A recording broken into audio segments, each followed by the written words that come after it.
เปิดอันนั้นปันห้อยปันไหนเอามันไหนก่อน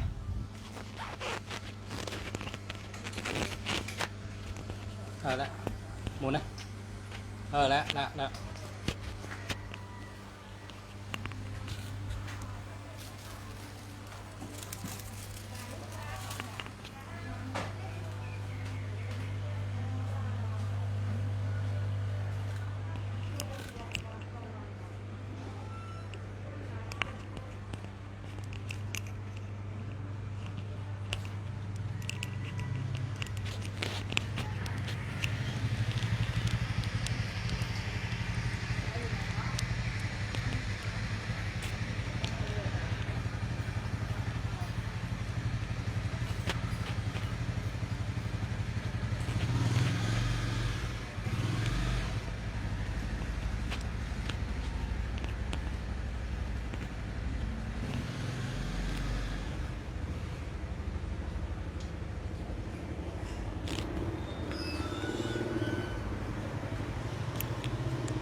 มาส่งค่า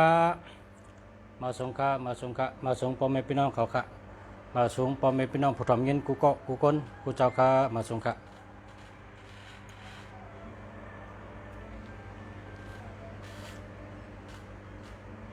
มาส่งค่ะทำได้เชิงกรรมกันนะมาส่งค่ะมาส่งค่ะ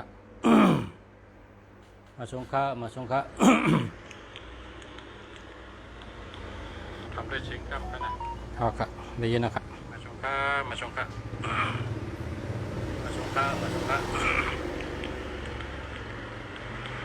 ทำได้เชิงกรรมกันนะเอาค่ะได้ยินนะครับมาส่งค่ะ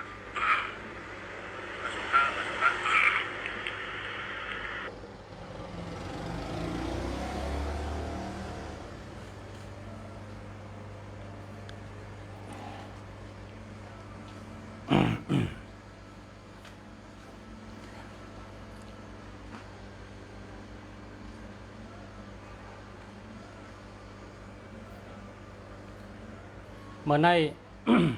เอาตุนนับเสือเผือกเงือกกลางลายมาปั่น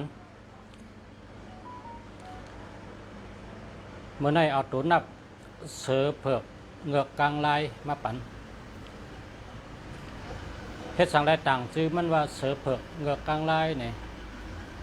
ก็ว่ามันห่างดีพรดีมันแคบอาจูมันเข้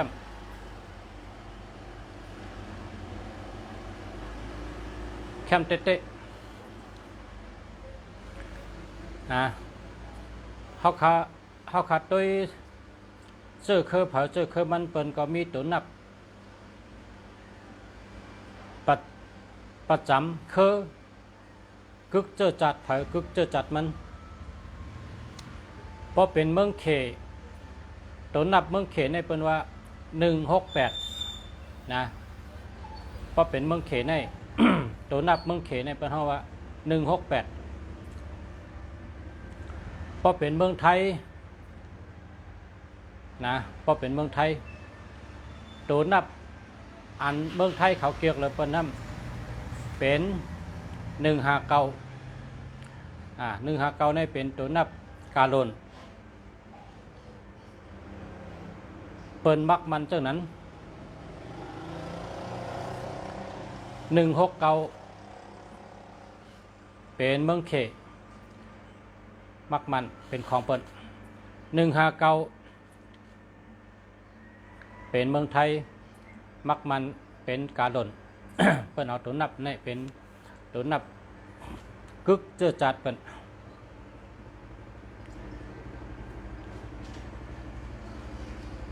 คนกล้าคนขายคนห้องว่าเจ้าของป้ายหมักมีคนเจออันเฮ็ดตั้งกล้าตั้งขายเขา นักกำพาซ้ำเอา7 8 9มักมันเป็นตัวนับสัตเทอันกายใหญ่เลยเปิ้นและอันไปมักมีใหญ่ดงเขาเจอเกี่ยวเลยเปิ้นนำเลยเปิ้น อันนี้เปิ้นมักมันกำในซ้ำตัวนับ536นี่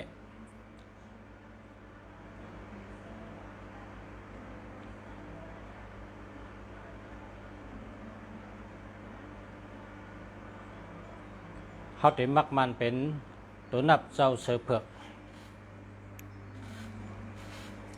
เสือเผือกเงือกกลางลาย เพราะว่าพอถามว่าอาติกปีมันแคมเหมือนฮืราเนี่ยอาติกปีมันแคมเตะๆแล้วก็ลาดเนอ่ำเชิงได้ลาดเนอ่ำชุดอ่ำเชิงได้ นะลาดเนมชุดเชียงได้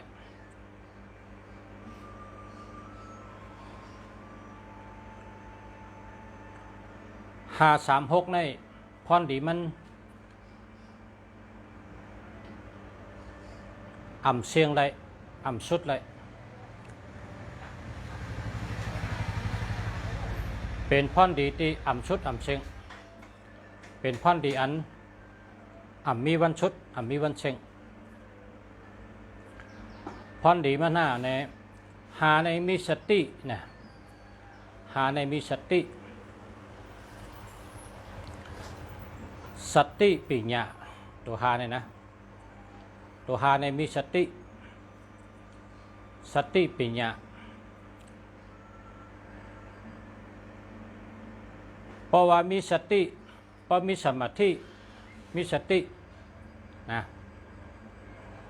มีสติมีสมาธิมีปัญญาตัวหาในมีสติมีสมาธิมีปัญญา มีสติมีสมาธิมีปัญญานะพอมีสติมีสมาธิก็มีปัญญาตัวหาในมันบอกว่ามีสติมีสมาธิมีปัญญานะเป็นตัวหาตัวหาในซ้ำตัวหาได้มันเป็นเพราะในศาสนาพุทธพระเป็นเจ้าเขาก็เป็นตัวนับกลางนะเป็นตัวนับกลางตัวนับกลางก็จะมีตัวนับ1 2 3 4 5มันเป็นกลางหาเนี่ยพอนับ6 7 8 9 10เพราะ2อันจากไงมาป้องกันได้10เพราะฉะนั้นก็ตัวนับตัวหาเนี่ยกลางเมตจิมะปฏิปตาการพาเป็นเจ้าวะเมตจิมะปฏิปตาเพราะกรรมไตเขาก็ว่าเส้นตั้งครึ่งกลางอ่ำแข็งอ่ำอ้น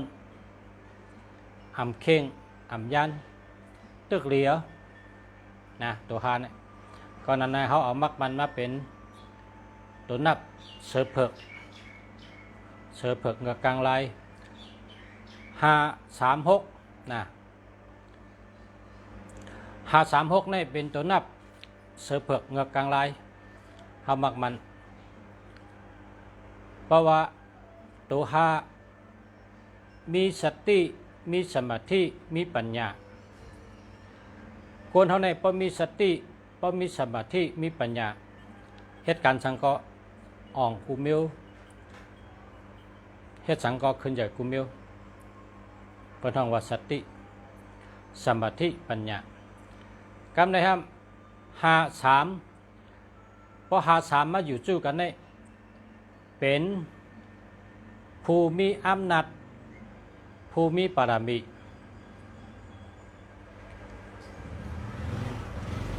เพราะว่าในตัวนับในอันเลยมีอำนาจ อันเลยมีปารามีเขาจะมักมันไว้อยู่3 จุ้ม เขาจะมักมันไว้อยู่3 จุ้มอันมีปารามีมีอำนาจเนี่ยมี1 5 9อันนี้ก็มักมันว่ามีปารามีมีอำนาจชุดเชียงเลยแทงจุ่มจำ7 8 9อันนี้ก็มีอำนาจมีปารามีมีอำนาจชุดเชียงเลย7 8 9แทงจุ่มหนึ่งก็5 3 3 5นะ5 3 3 5มีปารามีอำนาจเมื่อในเขาไหลมา5 3 3 5เขาไหลมาเขาเตะมาเอาเฮ็ดเป็นตัวนับเสือเผือกบอกว่า5 3 6นะ5 3 6นั้นก็6 3 5มันก็เหมือนกันเอา5 3 6ก็ไรเอา6 3 5ก็ไรมันปองว่าเพราะว่า5 3อยู่จับกันปะในจึงมีปารามีอำนาจเพราะว่าภาเลยก็ย่อเพราะว่ามีปารามีอำนาจราชสังก็เป็นถ่อมความเจ้าสังก็เป็นเฮ็ดจอมในใครอ่ะเป็นห้องว่ามีปารามีอำนาจนะมีปารามีอำนาจคำได้ลุงเสียเอา5 3 6มาใส่อาทิตย์เปมันเข้มนะเพราะว่า5 3นี่มีปารามีอำนาจเป็นโหนาเปิ้นเป็นผู้นำเปิ้นแล้วก็ตัวแก่นแข็งเจอแก่นแข็งตัวหัดฐานเจอหัดฐานเหตุการณ์สังก็ถึงตีถึงแดนแล้วก็มีสติมีสมาธิมีปัญญามีตั้งคัดเจอมีตั้งตัวเจอแก่นแข็งหัดฐานเตะอันนี้5 3นะก็ได้สมาเอาตัว6เสือนะตัว6ในจะคือไตเขาก็ว่ามังกรลีมังกรเมียด5 ปันโต๊ะ6 ปันขึ้นตัว6ในซ้ำมีตีปองว่ามีเงินตั้งเกี่ยวเจอซื้อเจอตัวเข้มสะเจอเข้มสะตัวเกี่ยวเจอเกี่ยวอันนี้ซ้ำเป็นตัว6เป็นคนมีเงิน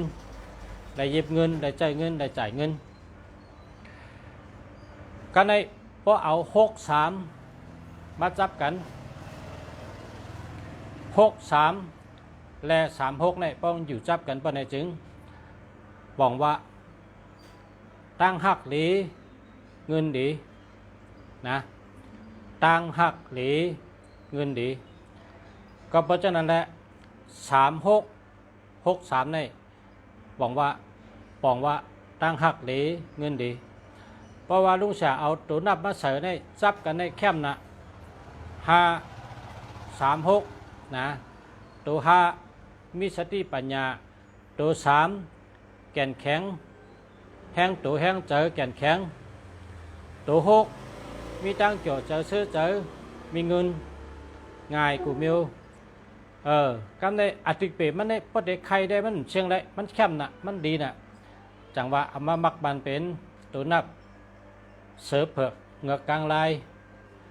นะเสือเผือกเงือกกลางลายเขาเตะมักมันเอาตัวนับ5 3 6 6 3 5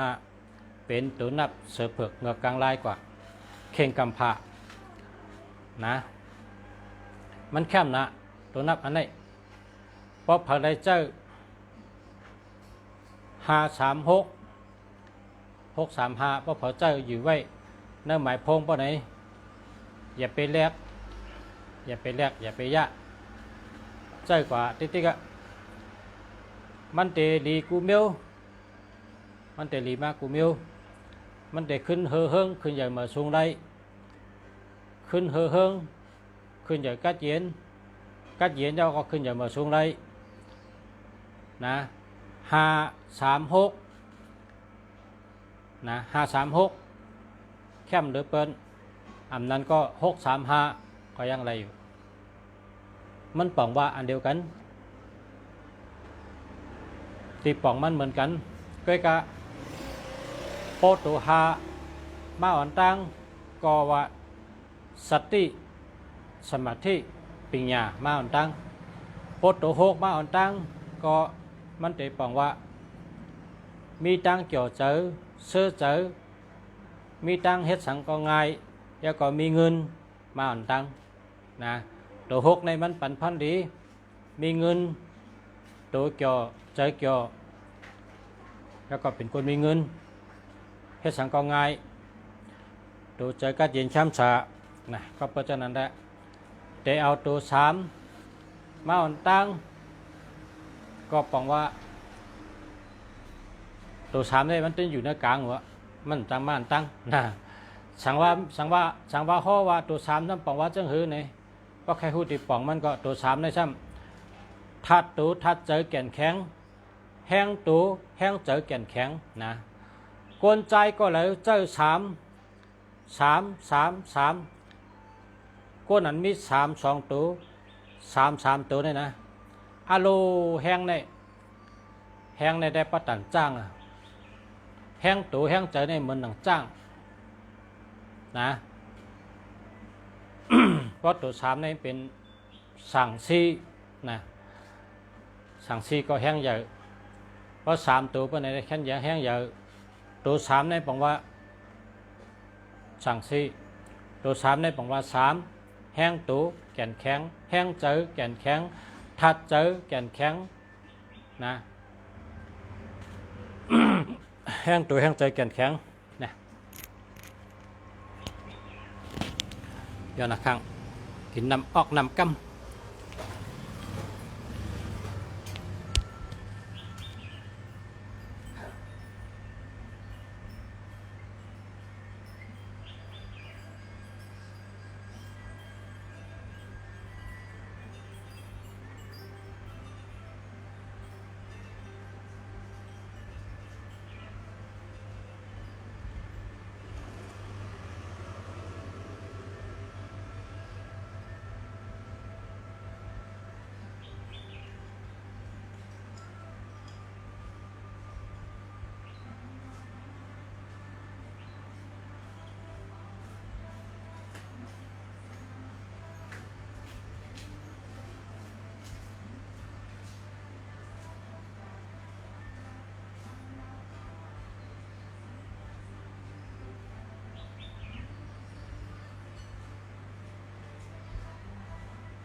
ย้อน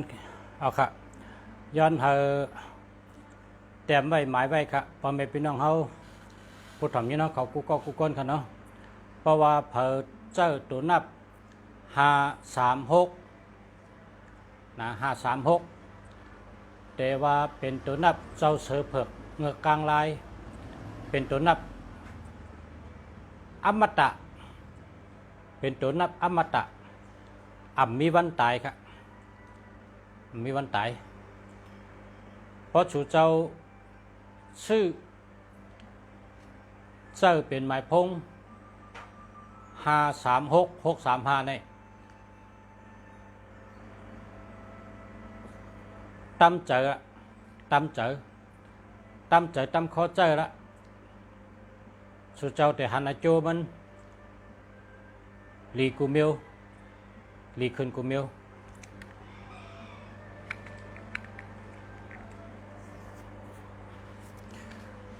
เมื่อได้ตอนที่หนึ่งก็มาปั่นตัวนับแคม536635ตัวนับมีเงินมีคำตัวนับ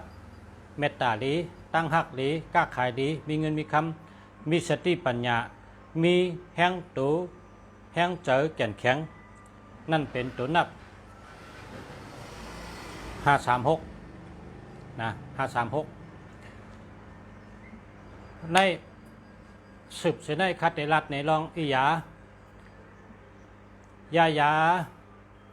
อันเปิ้นเป็นวัดเมื่อเร็วใน นะยาอันเปิ้นเป็นวัดนั่นที่เมืองไทยในเปิ้นเฮ็ดออกมาอิยามันนั่นเพราะชูเจ้าอยู่เมืองไทยชูเจ้าก็ซื้อกินห้างกล้วยป้อมหูที่ซื้อก็มาซื้อติข้าสั่งมาก็กับปกติมาซื้อหรือสั่งคำมีไว้นะพออยู่ที่เมืองไทยพอผักอะไรก็สั่งพี่น้องอันอยู่เมืองไทยซื้อปันพอผมหูที่ซื้อก็กับสืบมาติคะนะอันนี้เป็นห้องว่าอิยาวัดอิยาวัดอันเป็นตัวเดียวนั่นแหละพอกินกลางเหนือ2 เม็ดกลางค่ำ2 เม็ดกลางค่ำ2 เม็ดกลางเหนือ2 เม็ดกินไว้นะอันนี้เป็นอิยาเฮกังเขาเอากระชายขาวเฮ็ดมาค่ะอันนี้กระชายขาวนะกระชายขาวนี่มันเป็นเฮลเหมือนหนังต้นมันเหมือนต้นมิ้นสลางนั่นน่ะนะต้นมันเหมือนต้นมิ้นสลางเป็นเฮลก็กะโหงเหลืองๆเนี่ยโหงเนี่ยเหมือนจังหักคิ้วนะเหมือนจังหักคิ้วก็กะหักใหญ่แต่เนื้อมือนี่แต่ได้ก็เมียหักมันหักใหญ่หักลงเป็นปุกนะนั่นน่ะเป็นห้องว่ากระชายขาวเพราะว่าเมืองใต้คำพ่อมหูจักกระชายขาวป้อมไปหูจักก็ซื้อกินเนาะในที่เมืองไทยเขาเฮ็ดขายเอาวะในลุงเสียสั่งมาอะในลุงเสียก็กินกลางละ2 เม็ดกลางค่ำ2 เม็ดนี่เป็นอิยาเฮกังนะยกกะวัดนี่สั่งมาไว้ยะ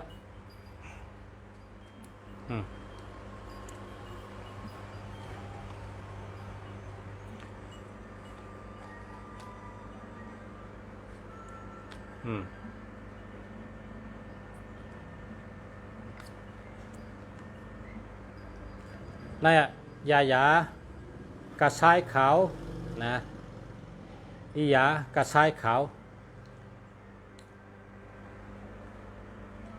มันกาค่า1 แอบใน290ก็ย่อ1 แอบ290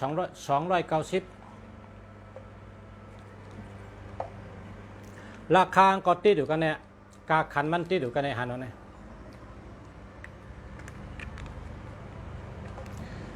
แน่ขายยากกินอะ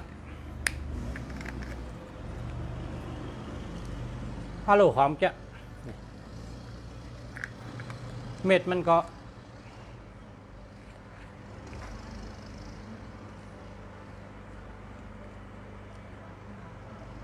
เหมือนไหนวะ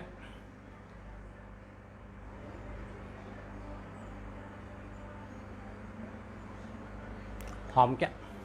กระชายขาวมีอะ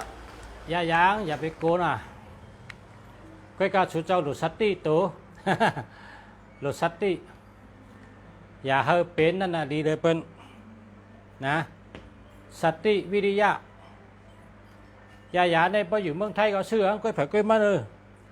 นะก็กาเพราะว่าหูที่ซื้อก็โทรมาจุกะเสียเมืองดีแต่สั่งปันสุเจ้านะกิน1 วัน 2 เม็ดไม่ใช่กิน1 ปอก 2 เม็ดกิน1 ปอก 2 เม็ดกินว่ากินครั้งไหนเอากินปอก 2 เม็ดกิน2 เม็ดก็แล้วลุงเสียให้กิน2 เม็ดได้กลางค่ำกินเพราะว่าอันเขาลัดได้เขาว่ากินกลางค่ำ2 เม็ดกลางเดือน2 เม็ดกลางค่ำ2 เม็ดกลางเดือน2 เม็ดอันเขาลัดได้แต่ว่าลุงเสียกินกลางเดือนก็มันจะแห้งนะอะไรเขาว่าไหนเพราะว่าเขาแห้งเยอะเขากินกลางเดือนก็พอกินเขาเยอะก็กิน2 เม็ดนะพอกินเขาเนื้อยาวกิน2 เม็ดมันเป็นยาเฮกังตั้งเป็นวัดอันเป็นยอกะวัด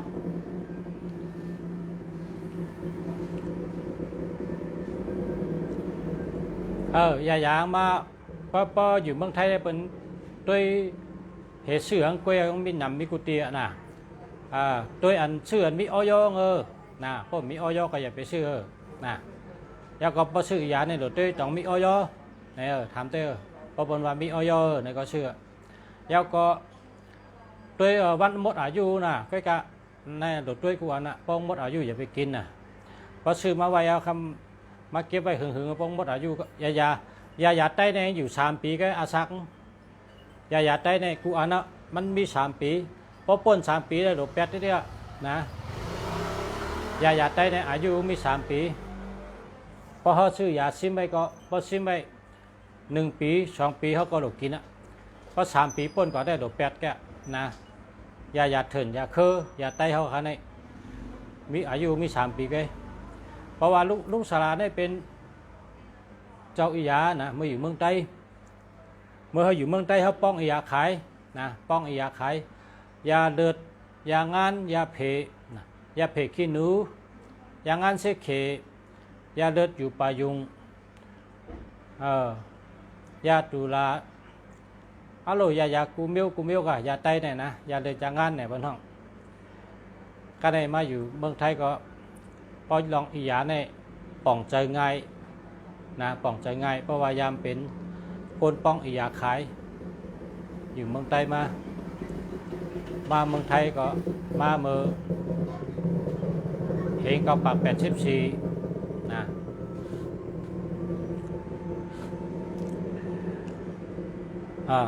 ก็พอเผยอะไร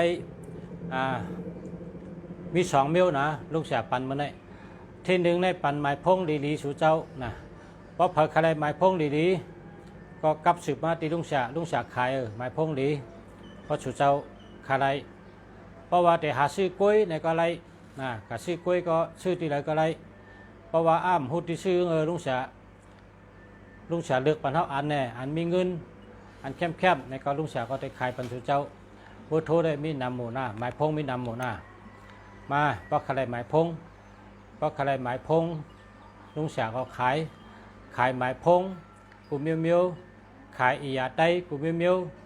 ขายปับลิกไต้กูเมียวนะในเป็น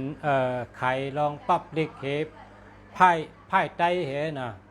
มีหลักพลอยเหมีอังติดพักตูอังเปิดเฮินแล้วก็จะเปิดเงินจะเปิดคำมีหลายรองหลายบิ้วนะเพราะหลุดก็กลับสืบมาตีฉาเมืองดีอุบด้วยใครไรจึงหือหลุดจึงหือในต้องถามอะไรค่ะนะเมื่อไหร่ก็ยินดียินจมค่ะเนาะยินดียินจมค่ะพ่อแม่พี่น้องเขาเอาตั้งดีมาปั่นสู่เจ้าในเลยว่ากาขันใหญ่เต้ๆนะเขาสู่เจ้าเลยหู้ไว้ว่าพอเผาจับกันต่อค่ะพอเผาเจ้าตัวนับ536ในดีเต้ๆลุงเสียว่าเนี่ยนะดีเต้ดีว่าพอเป็นว่าดีก็คือเนี่ยโอ้อาจูงดันเชียงไรว่าเนี่ยนะอาจูงดันเชียงไรเนี่ยนะ536ในดีนะว่าลุงเสียเขาลัดเนี่ยนะ536นะพ เพราะผมมี536ในดีกูเมียวนะดีกูเมียว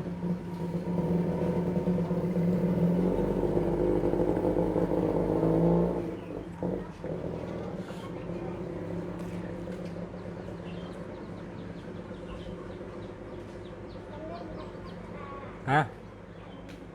ได้กับเสียงชื่อฮะ40 บาทเสียงชื่อขนมชาวบัตรก็ได้ไปซื้อขนม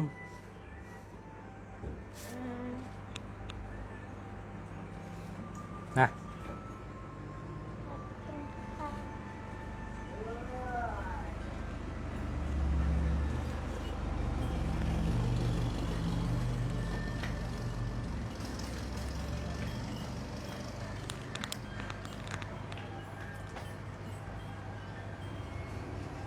ค่าเด็ดด้วยปันพ่อแม่พี่น้องเขาอันทำคำว่าในกันปานนี้ก็ตัวเรียนในค่าก็ตั้น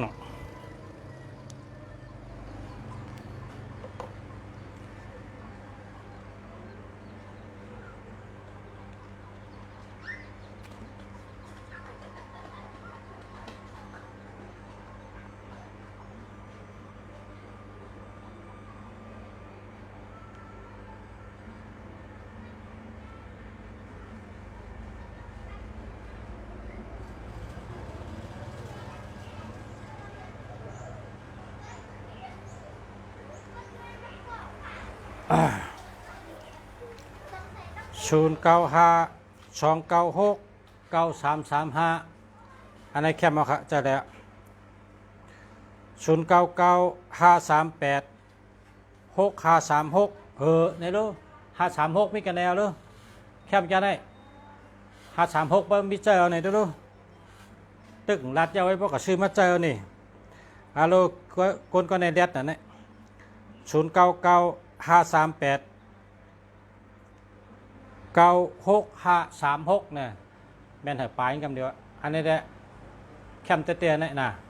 เป็นคนมีเงินกันในเด้อ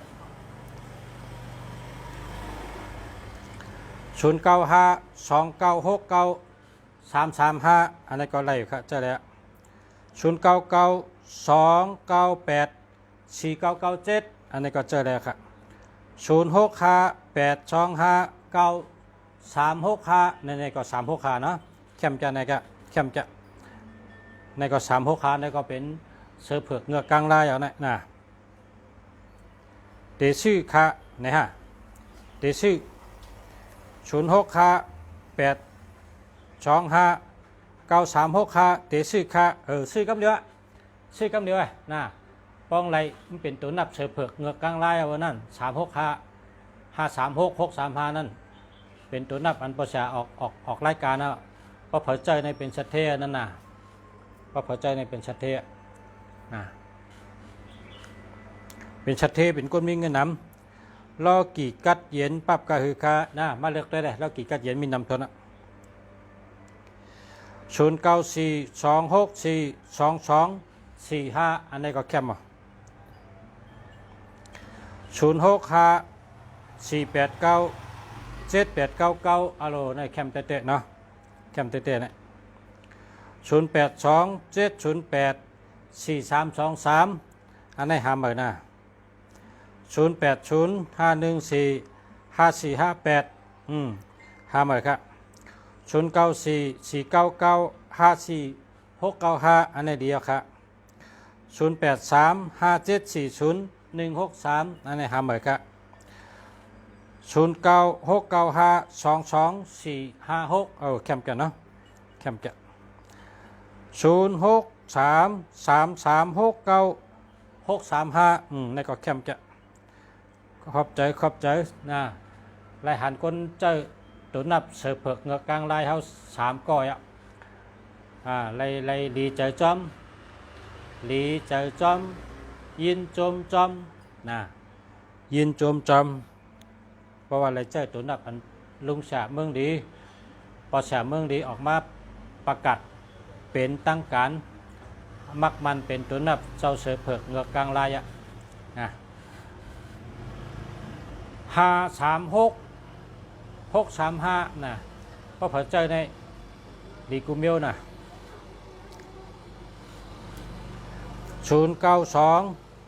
926 6535อันนี้เจอแล้ว0614871159อันนี้เจอแล้ว086115774646อันนี้หาใหม่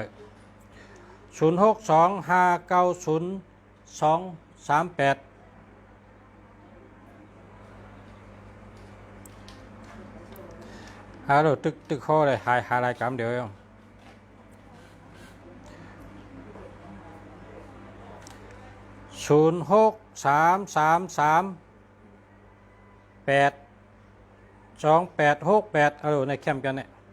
ฮัลโหลแคมป์กันก่อนเนี่ยนะลุงเสียบปะคาไรเอาในก่อนเนี่ยคาไรเบอร์โทรมันจะคาไรก้นนะ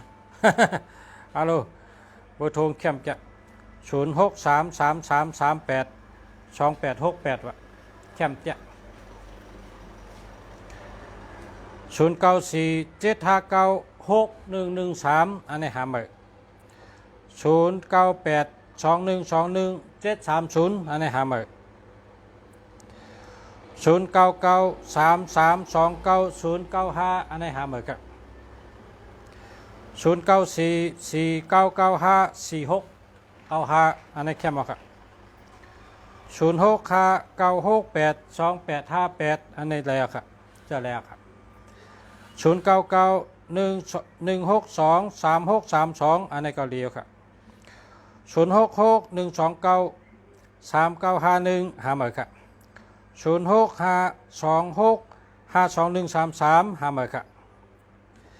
0984625624อันนี้แคมป์0629928495แคมป์ทั้ง2อันครับ0628628289อันนี้แคมป์แกดีแก0959452588อันนี้ก็แคมป์แก0986523528จะแล้วครับ0882957894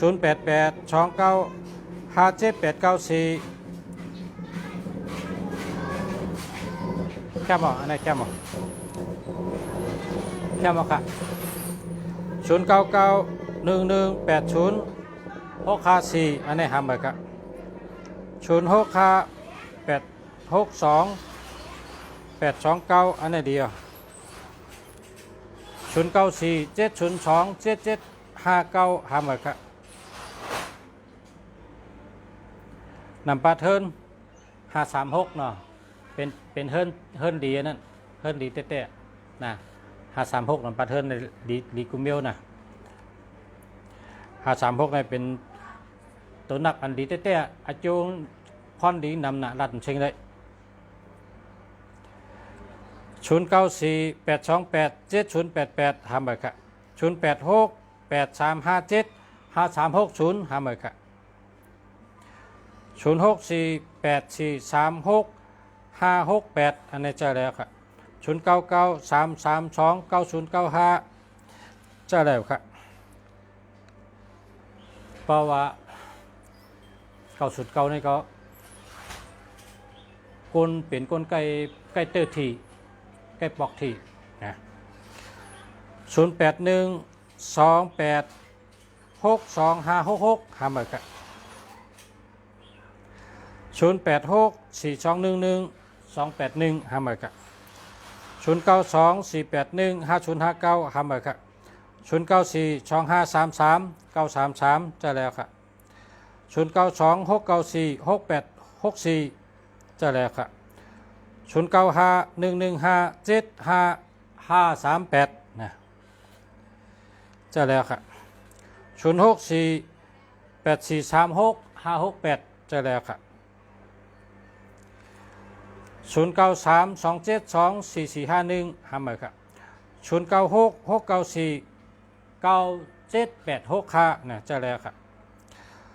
0619839790หาใหม่ครับ0629659529เนี่ยจะแล้วครับ0949928036หาใหม่ครับ0928885365ในแคมป์ ดีเต็ดๆครับ0972714836หาใหม่ครับ0923861767หาใหม่ครับ094287777897จะแล้วครับ0629659529จะแล้วครับ0943824225จะแล้วครับ0994342174หาใหม่ครับ0825814294หาใหม่ครับ0993689932จะแล้วครับ0653256362จะแล้วครับ0946879631หาใหม่ครับ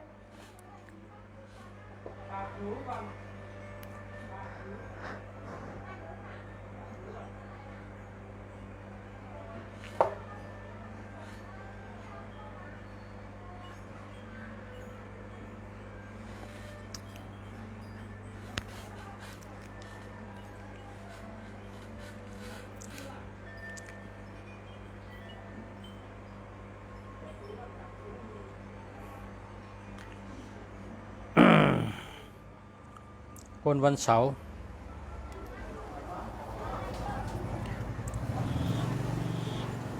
กำเต็มปันนะกำได้เต็มปัน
0992391178จะแล้วครับ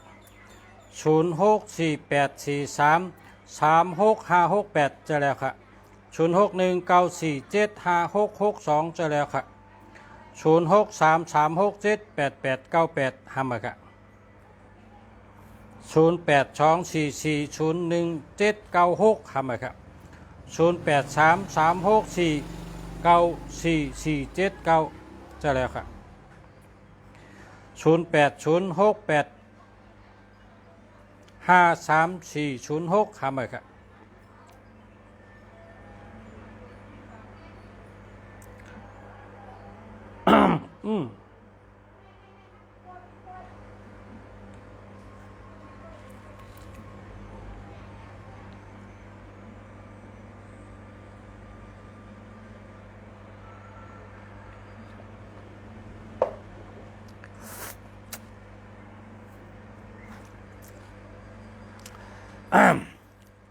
0806853406ห้ามาครับ0944483169ห้ามาครับ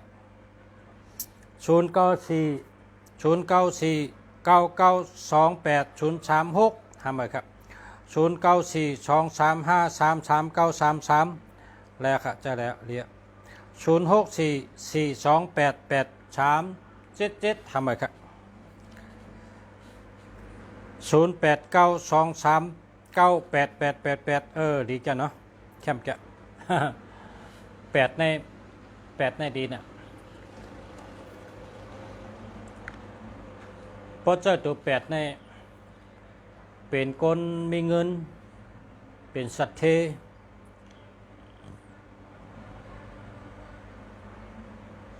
เป็นคนหาเงินจะ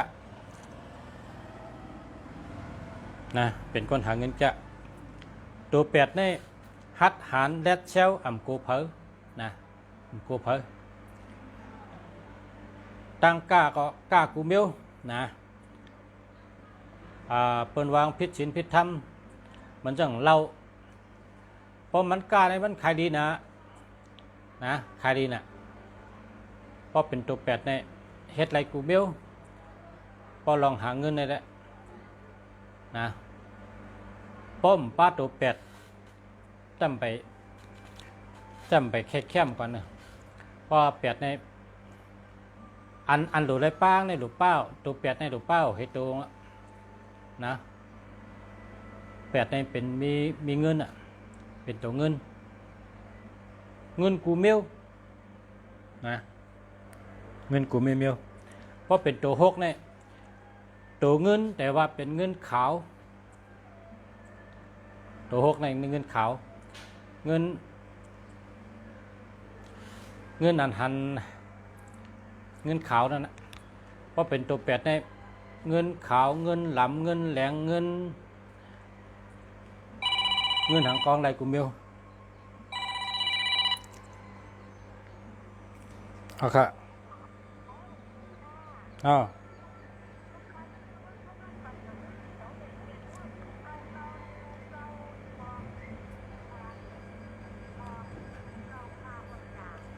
21ไล่ลูกก็ทำไป21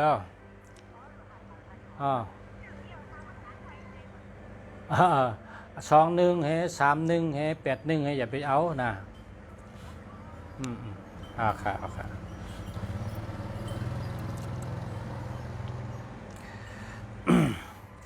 0801217668ทำไปครับ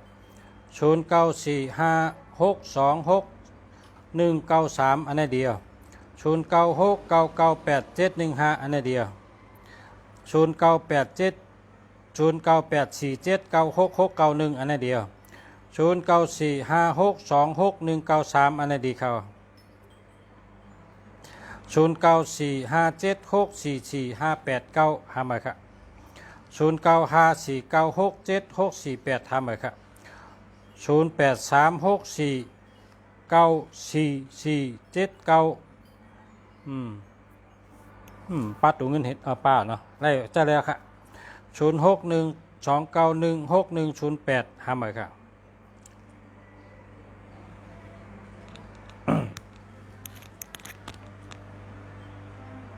เตรียมม